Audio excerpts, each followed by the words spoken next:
Hey folks, how are you? Going to cover first aid kit, and I'm going to the Philippines. So when I go to the Philippines, I don't go to Angeles City or Olongapo or stay in Manila. I go to island, Central Island area. I go to it's a province, beautiful place. It's like God's country. You have jungles, streams, rivers, ocean, small village, nice, beautiful people. And so I go there, and and I walk around, I hike, I get in the ocean. But I think I want to cover a couple of things, why I pack certain things in my first aid kit, because you can get sick there, and you can get hurt. And a lot of people that travel to places like Thailand, Philippines, Cambodia, whatever, most of the people that, not most, but a lot of people that go there sometimes pick up something through open wounds, drinking bad water, and also swimming in water that you think that looks clean. It's coming from the mountains. Looks clean water. The water is clear, crystal clear, and it's heading out to the ocean. But that water can have virus and bacteria in it, so you have to be careful. If you have an open wound and you're in that water, you're going to have trouble. Also, you don't want to be drinking that water, especially if it's not boiling. I'll go into that more in a second here about boiling and filters and things like that. But let me tell you what I do. So, I go to my doctor before I go, and I get a chit. Now, let me tell you, I'm not a doctor, and I'm not giving you medical advice. I'm just telling you what I do from my experiences, and I've been going to the Philippines regularly since 1989. Been there before that, but regularly since 1989, and I always go pretty much to the same place. And it's funny because some people say, "Hey, Kuya is a word for brother. Hey, Kuya, why don't you go to Angeles or Olongapo or Boracay?" I've been to Boracay, and all these other places. I got the same thing here in America. I can go to the same. I don't care for those places. I want to go experience the nature, the beauty of the Philippines, and Filipinos. It's like here in America. You go to a city, they're different from the province folks. Okay, I don't want to get in too much into it, but so I will tell you this: I'm in a village. And there is a couple of doctors. There's even a clinic farther down. It takes me about 30 minutes to get to town. And there's a doctor there. There's also one pharmacy in town. And now they don't have everything, And if you go to see a doctor, they'll tell you, here, you need to go to the pharmacy and get something. They won't give you a chit. They'll just tell you, go to the pharmacy, take this. Here, you need to... they'll tell you what you need to get, and you just go over. You don't have to show them the doctor's office. You just walk in there and just say, "Hey," to the pharmacist, "I need this, that, and the other thing," and if they have it, they'll sell it to you. Here's the other thing: 20 years ago, a family member got sick. They gave her antibiotics. It was expired. So some of the things in a pharmacy, you go out there, they have a lot of things, they're expired. So. And any doctor or nurse will tell you, yeah, some things, after expiration date, you can probably still use it. It's weaker. Some things you cannot use after an expiration date. So anyways, I go to my doctor. I get a chit. Now I'm getting ready to go. That's why I have my chit. So I get my chit, and it says on here, antibiotic, Cipro. That's what I'm requesting, Cipro. My doctor knows what's going on, knows where I'm going. So I get my antibiotic, and I have that, and I know it's not expired. Now, do I decide when I'm out there if I feel sick I'm taking an antibiotic, or if I get no, I do go to the doctor. I might go to the government clinic or the private doctor, and when I get there I'll see, I'll talk to them, and they're doctors, they're school trained. There's nurses there too, and I'll see what they tell me. Now if they tell me to take something, and it depends. I might go and check at the pharmacy. I'll look at the box. If it's not expired, the box looks like it's sealed closed. Yeah, I might just get that one there and save what I have. It depends. It depends. But I definitely want to bring my own antibiotic there, just in case I get handed expired antibiotic, which I have seen over 20 years ago there. So that's number one. So I get that chit. Okay. Number two is this: you need to have a good book with some information in it, because you're not going to remember everything. If you've done it a lot, and trained in it, and you not just train, but if you constantly use it, you're going to remember that. It's like anything, right? So, when I get on a plane, I have this in my carry-on, and I read it. I go over it again, and it's kind of, to me, it's interesting going over it, and sometimes I'll find something new, or sometimes I'll say, wow, I forgot about that. So it's good to have. This one here is called A Comprehensive Guide to Wilderness and Travel Medicine, written by a Dr. Weiss. And, this is actually an old book I bought probably in the mid-90s. So, but there's a lot like this. Get a book, a nice little pocket book, fits somewhere, and you can read it. And this one covers, man, it's like amazing, this one here. It has everything in here. What happens if you're bit by a spider. Not just jungle or hot weather elements that you're in, but cold weather too. So that's good to have with you, that type of book, so you can go over and if you have an injury while you're out there, even if you're not sure and you can't get to a doctor, or you're on your way to the doctor, it's good to have this, to carry this along. Okay, a couple of things I want to talk about besides that now is I want to go into the pocket knife. So I have a Swiss Army pocket knife. I've got a couple. You want to get one, I think, that's going to be helpful to you. It's got a little short blade on it, and so you got a blade like this. You want to keep your thing sharp, so you got to be careful handling this, because the last thing you want to do is hurt yourself when you're out there. You don't want to do that, folks. You don't want to hurt yourself. So you want to be careful, know what you're doing, know how to handle things. What I suggest, if you do carry a pocket knife, when I was in the military, we used to call it the dummy cord, and we would take a piece of 550 cord, wrap it around this, and then tie it to your belt, not a belt loop, because belt loops break, a belt, and then put it in your pocket. So when you pull it out, yeah, you might have a little bit of string on there, but this thing ain't going anywhere, and this could be valuable, because also on here, besides scissors, a knife, little poking items, little Phillips screwdriver on here, there's also a little magnifying glass on here too. So let's say you get a sliver, piece of wood or metal in your hand, foot, whatever. You want to get that out. Now, tweezers are a good thing to have. So I carry this. I carry these tweezers right here. This is going to help you get that out of there, because it could be the tiniest thing that's in your finger or the palm of your hand, but it feels like somebody took a hammer and smashed your finger, right? That's how painful it can get. Now, you're probably noticing up here I have a first aid kit. So I'm taking stuff out of my kit, and I'm showing you. Now, there's a load of stuff in here. There's so much in here. Do I need all this? No, I'm gonna be gone for about 6 weeks. So, thank God, knock on wood, I've never really got hurt out there or sick. But I want to be prepared. This is a lot, but I still bring it, because a lot of it I leave there with the folks. So, but anyways, you take that sliver out of metal or wood. You have to clean that wound up, because you cannot just leave it like that in that environment. Jungle has a lot of humidity, heat, it's dirty. You want to get that wound cleaned up. And how do you do that? You do it with an antibiotic cream. So we have this antibiotic ointment here.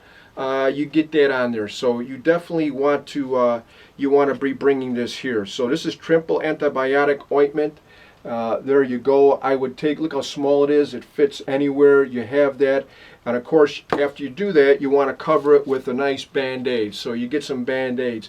And folks, let me tell you something. If you do go get a first aid kit, and you can go on Amazon and check them out, and I always do. I like to look at them and see what they have. You need to go through this. Every year, maybe every 2 years, maybe that's a little bit too long. Every year, you actually use this. If I bring this back home, which I really don't, I kind of leave it over there with the folks.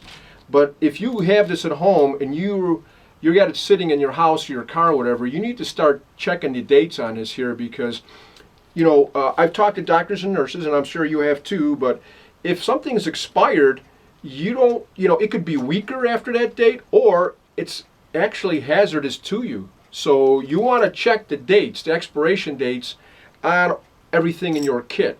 Whatever it is, you might have Tylenol and Motrin in here. Now these are all been changed out, so these are all good.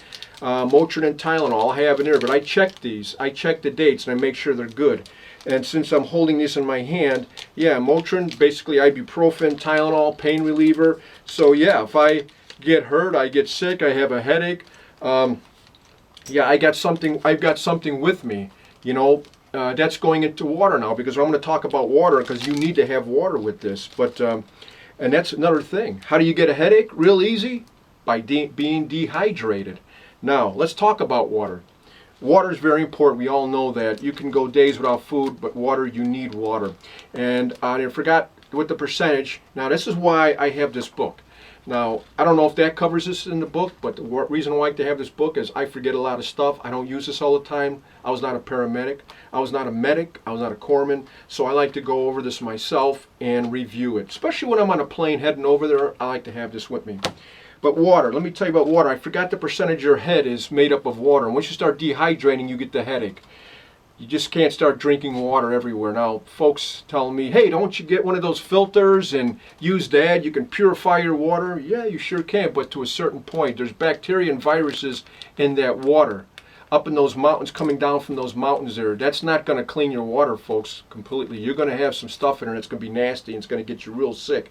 You know, I can see a beautiful stream coming down from the mountains of the Philippines going into the ocean. It's beautiful. God's country, right? Keep going up the mountain, all of a sudden, what do I see? I see dead rats. You know, I see other things in that water too, and it's coming down. I see people up there washing clothes in the water, washing the clothes. So you got to be careful, folks. Another thing I want to talk about about water. You can see beautiful stream coming down, and you know, I don't want to start giving away the place where I'm at, so I'm not going to talk about this river. Beautiful river. You look at it; it's going into the ocean there. Again, you know, you might want to jump in that. Now, if you're healthy, you have no cuts and things like that, you'll probably be okay. But if you have an open wound somewhere, you're jumping that water, again, there's virus and bacteria in that water. You can get sick. So you got to be careful. That water could be fresh and clean, as I just told you. Upstream, you don't know what's in that water. So, first of all, filter's not going to work for you. Second is, you want to boil that water if you can. If you can boil your water, that's the best. You can put iodine tablets in there too. I'm sure you've seen these survival programs. They talk about iodine tablets and even bleach. Now, this book actually talks about how much you need per measurement of a cup of water, a jug of water. So I'm not going to tell you that here because, you know, I'm not a doctor. I'm not a medical officer. I'm not going to tell you. You need to read up on it or talk to your doctor before you leave. So that's in the book. You can get a good book like this off as, you know, I'm not going to advertise other places, but you can get it off of certain places online, or go to a hunting and camping store and pick it up. There's a lot like that. This one is actually written by Dr. Eric Weiss.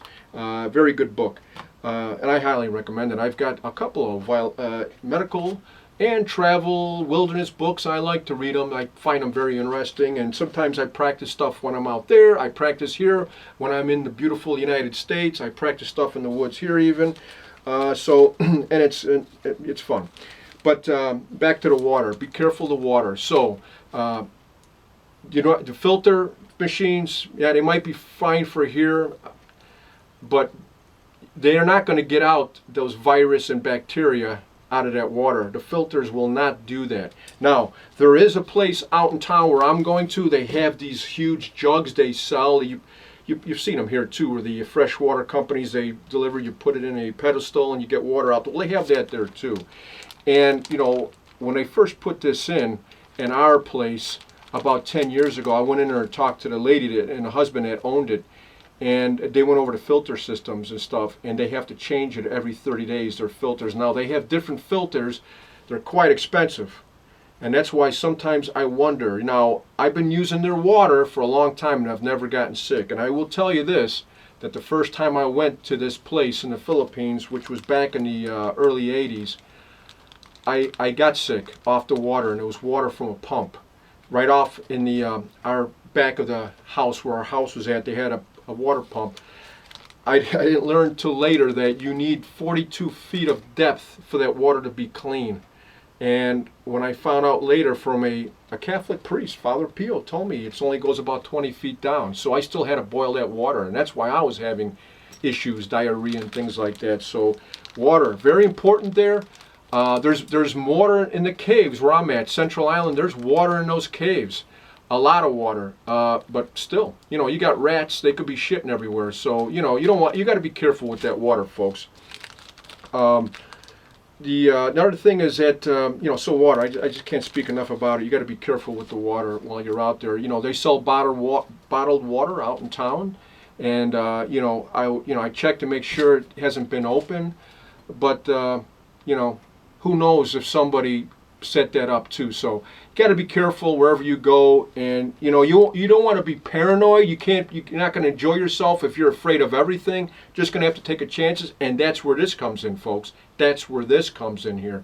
If you get sick, Pepto-Bismol, kaopectate, they have that out there. They have those bottles. Got to check them for the expiration date. But you can pick up stuff here, which I haven't done yet.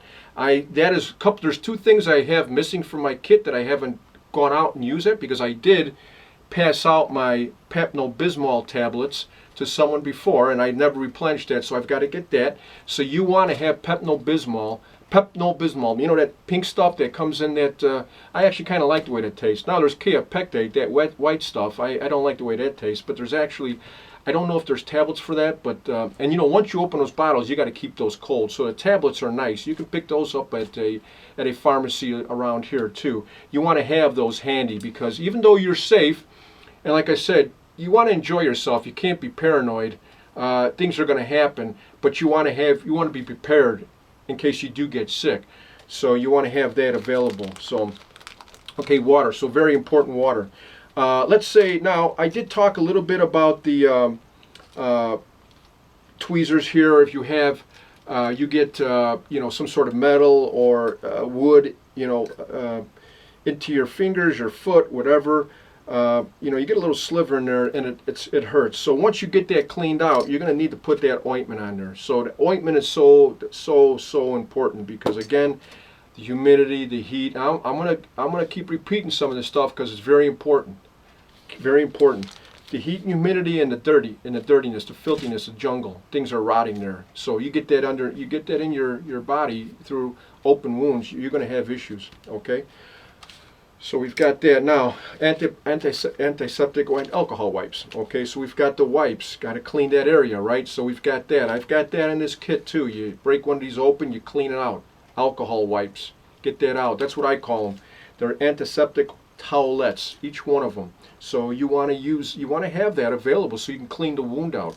Even if where I'm staying, we have stuff in our house there. We have things, but I still bring a kit. I have it standing by. There's a lot of folks where I'm at, so people are using it. People are getting cut, stabbed. A lot of people there are kind of used to that, so they're used to that environment. A lot of that stuff just doesn't bother them. They don't even get sick. I've seen things in there which I'm amazed because, for example, the water. They don't get sick from the water, but I did. So their body is used to that. Okay. So let's talk about, I also have a thermostat. I like to have this too. I like to check to see if I'm getting a fever or not. If I'm feeling ill, I got to find out what's going on, right? You want to know. So I got a thermostat. So I've got my thermostat. Insect bites. Yeah, mosquitoes, malaria. Another thing before you go, folks, you want to check with your doctor. What sort of vaccinations do you need? Where are you going in the Philippines? Now, not all of the Philippines has malaria, but certain parts do. So you want to be careful. You need to bring the off or whatever type of wilderness anti-mosquito or bug spray. You want to bring that, even, you spray it on and then wipe it in. And, you want to get that on yourself. At night when I'm sitting out by the house, I have one of these little candle things. I send stuff there before I even go, in a box. But there's a lot of things in the Philippines you can pick up. Maybe not in my area, but other places. I'll send these candles for mosquitoes. I'll put that out there. That kind of works. It kind of works, But I don't have that many mosquitoes where I'm at because I'm right along the ocean. There's a good breeze there. Just for some reason, not a lot of mosquitoes. I've actually stayed in Manila in someone's house there to where, man, you had to sleep with a mosquito net. And this is in the city. They were like crazy. You know, you know, I've actually had part of my body outside the mosquito net, and man, it's like I thought it looked like I had monkeypox. Everybody's talking about monkeypox with the bumps. That's what it looked like I had. So it's really weird because, well, not weird. It's just that it's a different weather in Manila and to where I'm going at. So the mosquitoes like to hang around in the city. They're growing in the ponds of water, whatever else they're growing in. So yeah, you want to have insect repellent relief wipes. You want to have that. Also, you're going to get sunburn. If you don't take care of yourself, you have to have sunscreen in the Philippines, my friends. You got to have that. Even if you're already, you know, Filipinos where I'm going at, they're dark already. And they still, if they're out there too long, a lot of them, they already know they don't want to stay out there that long. And, you know, I'm kind of out there. I get the suntan lotion on, and I'm out there trying to get my tan. Got to be careful, but you want to go to this then. Aloe vera gel, you get sunburn. This is good for sunburn. Put that on there. It takes away some of that pain. You know, and I want to cover something else here. We've got this for anti-itch cream. You want to take this. This is a hydrocortisone anti-itch cream. Sorry, folks. Anti-itch cream, because you can run into something that might be give you the itch, and so you got to have this cream. Now, do they have poison ivy? You know, you can look that up if you want, and that's a good way to start to learn. If you want to learn about the Philippines, and if you want to go there, or Thailand, look things up. Is there poison ivy? Google that, right? And you'll find out. And I'm not going to tell you here. You're going to have to find that out for yourself. But you want to bring this, because you can get some itches out there. Also, you want to bring some allergy medication, because when you're out there, you're in the jungle again, you know, there's so much stuff flying around. All of a sudden you start sneezing really crazy like. So I bring this too. Okay, so a few things I've got that I bring tablet wise. Tylenol. I bring Tylenol. If I get pain, I get hurt. Motrin for ibuprofen, reduce swelling for whatever reason. I'm bringing that. Okay. You know, so those are an insect repellent sting. I've got that. I'm bringing that. So I've got that together. I've got my antibiotic cream. I've got my, let's pronounce this properly, hydrocortisone cream. I've got that, and I got my aloe gel for sunburn. I also have my antiseptic wipes. So when I do get a cut or something, I need to clean that off right away, folks. Again, I have my tweezers, because you could be grabbing onto something and you're gonna get yourself stuck with a sliver. Could be metal, could be wood, and it hurts. Like I said, could be the tiniest thing. It feels like somebody smashed your thumb or your finger with a hammer. So also, I bring a syringe. In a syringe, I fill it with water. So if I have a cut that I need to start cleaning up after a few days, suck that clean water, you know, boil that water, get it, cool it down, and then go through your wound. Go through your wound and start cleaning it out. And that's a good thing about a syringe. So yeah, you want to have a syringe, and you see this is really nice. You can get in there and clean your wound out. That's what this is all about, cleaning your wound out. I also bring these here. Now, if I can get to a doctor and I have a cut on myself, and I need stitches, and I need to have that wound closed, I'm going to go see a doctor. But sometimes, you know, maybe I can do something at home if it's minor. If it's deep, no, you know, I'm going to get it taken care of what I can, as far as I can, on the spot. Then I'm going out to see the doctor as soon as I can. Okay, but if it's something where I can handle it right there at home, I got my antibiotic cream. I've got some Tylenol for the pain or whatever. I'm going to close it up myself. But I really wouldn't advise that if you have medical services close by. If you have a doctor or nurse close by, go to them. And when I say close by, even an hour is close by, you know, or take care of it yourself until you get there, and then he can correct what you do. He can fix your mess up, your screw up, or whatever it is that you had. So, you know, I've got this bottle in there too. This is iodine. This is not iodine, but it's a clinidine. It's a solution that would clean an area with iodine. If you get a cut or something like that, and you wanna, you know, you might have just your antiseptic wipes, this here will clean it up really good. This is what they use basically in when they're doing surgery. You ever see that when they're cutting you, cleaning you, and you ever seen film of that maybe? That's what they're using, this here. So it's good to have this. But again, you got to make sure it's not expired. So I've got that too. So anyways, that's just some of the items, folks. I got a ton of Band-Aids in here. I got big bandages, gauze. I have gauze in here. Gauze. I've got the tape to wrap it around here. Now, the gauze I have in here is non-sticky gauze. So this one here is it's a gauze sponge. Let's see. Wait a minute. Where am I looking for here? It's yeah, different gauze sizes here. I have. Non-adherent sterile pad. So non-adherent means it's not going to stick, so you would maybe put that on, and then you can wrap it up with some tape and some more gauze and bandages and stuff. But you know, folks, this is why I for myself, I find it interesting and fun when I go there, because when you look at your again, the only way you're going to survive in any place is by staying healthy, and that's the kind of challenge or the fun of it, right?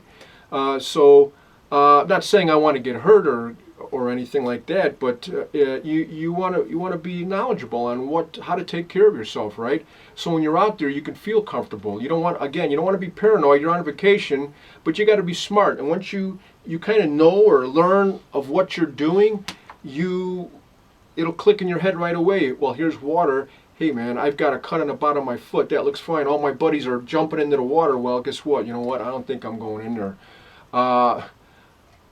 Could I jump in there? Maybe if it's so cold, I might get in there. But then when I come out of that water, I better start taking care of my open wound. I'll make sure that before I get in, that open wound maybe is covered. But I'm not saying you should do that. I just still say if you're in that water and it looks clean and fresh, and you got a cut on you somewhere, I'd stay out of that water until it heals. Really, folks.